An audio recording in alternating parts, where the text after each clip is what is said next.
Hi అండి. ఈరోజు నేను చెట్లకు నీళ్ళు పడుతున్నాను, అది చూద్దాము.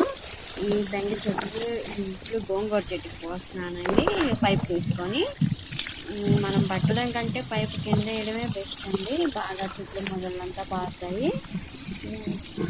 ఈలోపు మీకు నేను ఇంకా చెట్లు చూపిస్తాను. ఇవి బెండ చెట్లు అండి. బెండ చెట్లు ఫస్ట్ చాలా ఎత్తుగా పెరిగేసరికి నేను మధ్యలోకి కోసానండి. కోసిన తర్వాత బాగా గుబురుగా వచ్చినాయి. ఇప్పుడే మొగ్గగా ఉంది. ఇవి కూడా చిక్కుడు చెట్లు కూడా అండి. చిక్కుడు చెట్లు పడిపోయినాయి. ఎత్తుగా పెరగడం వల్ల వానకి పడిపోయింది. ఇవి వంగ చెట్లు. ఇది ఒక వంగ చెట్టు అండి. ఇది బాగా 5 వేస్తే ఈ చెట్టు బాగా గుబురుగా వచ్చింది. పిందెలు కూడా వేస్తూ ఉంది. ఇంకా 3-4 పిందెలు వేస్తుందండి. బాగా వచ్చింది చెట్టు. ఇది ఇంకో చెట్టు అండి.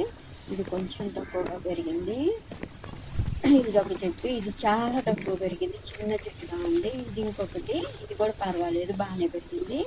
ఇది ఒక మిరప చెట్టు అండి. ఇది కూడా పూత పోస్తుంది, 2 పిందెలు కూడా వేసింది. ఇవి బెండ చెట్లు చూసారు కదా. ఇవి చిక్కుడు చెట్లు అండి. ఇవి బాగా ఎక్కువగా పెరగడం వల్ల మన వర్షానికి కింద పడిపోయినాయి. కాయలు అయితే ఉన్నాయి, కింద పడిపోయినాయి. ఇది మామిడి చెట్టు అండి. ఈ మామిడి చెట్టు మనం తెచ్చేసింది కాదండి, మనం తిన్నాం మధ్యలో అలా పడేసాం కదా, అవి పడినాయండి. ఇవి ముక్కు రసాలు అంటాయి, పచ్చడికి బాగుంటాయి, ఇంకా ఊరగాయలు కూడా బాగుంటాయి. ఇది నేను వచ్చేసి పండితే మనం తిన్నకాయలు రెండోసారి చెట్టండి. ఇది చెట్టు వచ్చేసి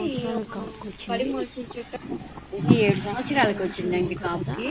పడిమొలిచిన చెట్టు కదా, అందుకే అంత టైం పట్టింది. 7 సంవత్సరాలు కదా, 6 సంవత్సరాలకి. పోయిన సంవత్సరం కూడా కాసిందండి. ఈ చెట్టు కింద దోళ్ళు ఉంటాయి. ఈ దోళ్ళు పటం ఉంది కానీ బయట కాస్త గాలికి అయితే బాగుంటాయని ఎడకట్టేసాము చెట్టు కింద. కొంచెం తొందరగా పెరుగుతాయి కూడా గాలి తగిలితే. ఇంకా ఇక్కడ ఒక అరుగు ఉంటుందండి మాకు. ఈ అరుగు మీద కుక్క ఉంది. కుక్క పేరు చింటూ. ఇది పడుకొని నిద్రపోతా ఉంది. నైట్ అంతా మేలుకుంది కదా, అందుకే. మీకు కనుక ఈ వీడియో నచ్చితే ప్లీజ్ సబ్స్క్రైబ్ చేయండి.